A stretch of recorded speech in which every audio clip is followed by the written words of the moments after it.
Oh my god, I love it. ShinRobjira.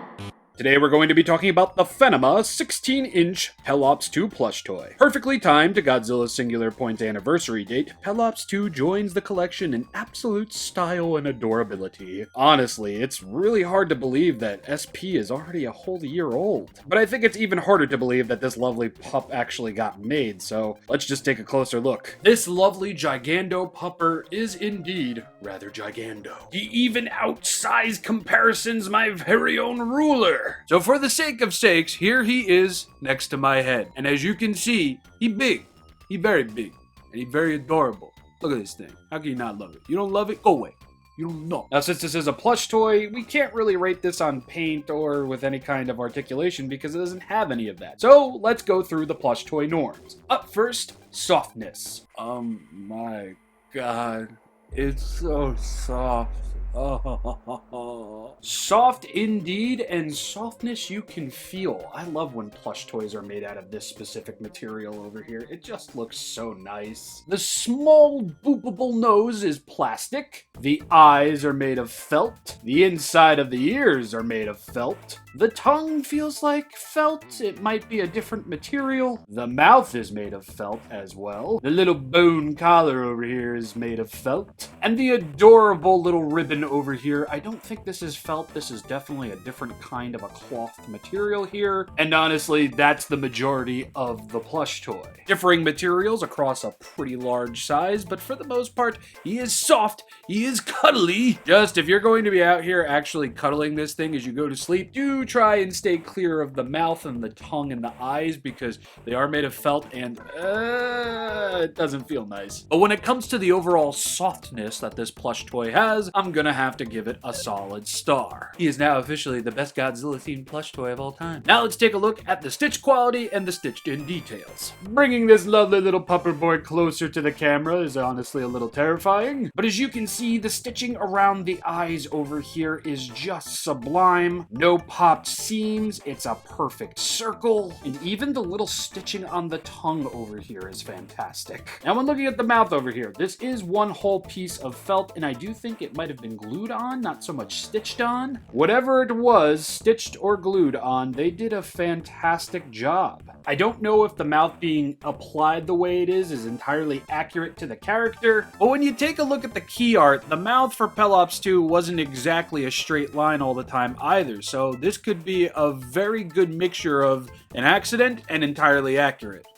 Taking a lower look down at the little dog bone bow tie over here, we can see that we have some fantastic stitching on it. No popped seams on either ends, and it just looks good. It's not deformed, nor does it not look like a dog bone. It's perfect. And honestly, the same could be said for his entire lower body over here. He's got a nice pudgy little belly, and the stitching seams along the sides of his body and towards his belly are fantastic. I mean, you could barely even tell if there's any stitching there. It looks great. Now, the same exact thing can be said for the arms over here. And the little paws, look at that beautiful metallic pink stitch quality over here. Looking great. And beanie paws, making the term foot beans all the more accurate. I mean, come on.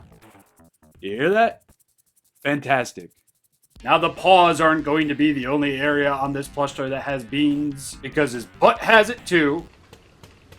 Beanie butt. As do his paws down here.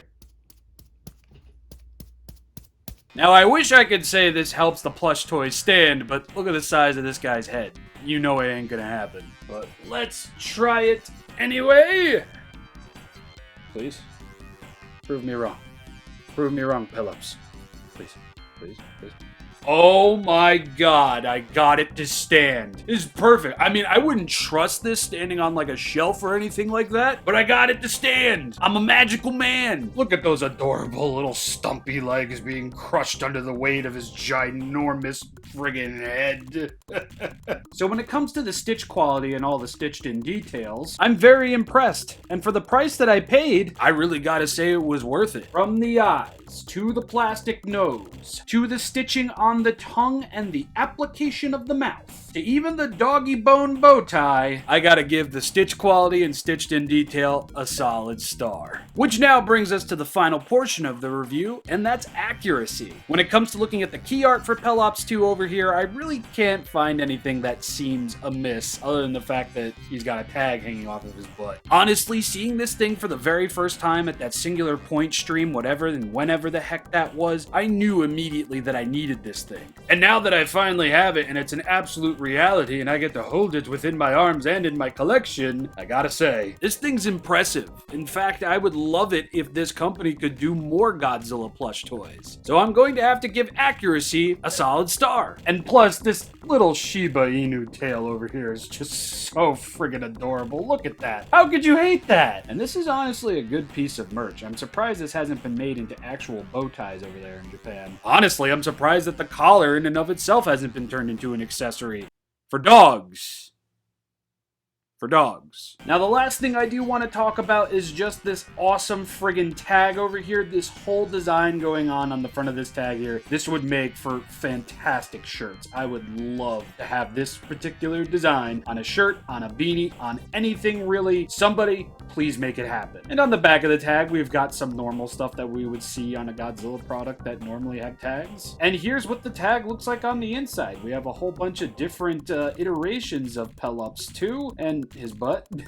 And I really don't know what's going on here at all. I mean, we've got a scannable and we have the FaNeMa official Twitter handle over here. Anybody wants to scan that, by all means, go ahead and do so. But for a tag, I'm very friggin' impressed with how cool it looks. This loving little pupper gets 3 solid stars from me. If you can find this plush toy, I have to say, buy it. If you're interested, of course, obviously. Now, as far as availability goes, I got this directly from FaNeMa's website. I had to use Zen Market the minute this thing went up. Had to get it. It was available for some time on the Godzilla store, but then I do believe it sold out. As usual, we don't know if there's going to be a restock of these or if this was a one-print Charlie. We do not know. That's why I'm saying if you can find a listing for it, absolutely do so. I think I paid about $60 for this before shipping. Size comparison time: small, medium, large, related stuff. Soft. Adorable. An absolute must. I've never heard of FaNeMa before, but if this is their quality of work, holy crap, please do more. The size, it's one thing, but the overall quality this lovely little pupper shows off is impressive times 2. I knew it'd be huge and adorable, but just not in this realm of perfect. Everything was nailed and properly represented to a T. And with that being said, I'm going to bring this review to a close and then wait by my door for Kirby and the Forgotten Land to show up. I do so hope you all enjoyed this review, and I will see you all probably sometime next week, back when I had long hair and a beard.